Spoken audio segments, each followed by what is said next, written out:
一场无情的火患导致毛伊岛以西的拉海纳瞬间沦为人间炼狱，酿成多人死伤。外界抨击地方政府毫无作为，没有第一时间拉响警报，提醒民众逃命。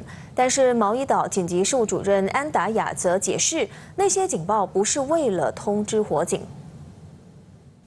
The sirens, as I had mentioned earlier, is used primarily for tsunamis, and that's the reason why many of them are found, almost all of them are found on the coastline. The public is trained to seek higher ground in the event that the siren is sounded. In fact, on the website of the Hawaii Emergency Management Agency, the following guideline is provided. If you are in a low-lying area near the coastline, evacuate to high grounds. 安达雅也强调，要是拉响了警报，当局担心民众会向山区方向逃跑，这反而会造成更大灾害。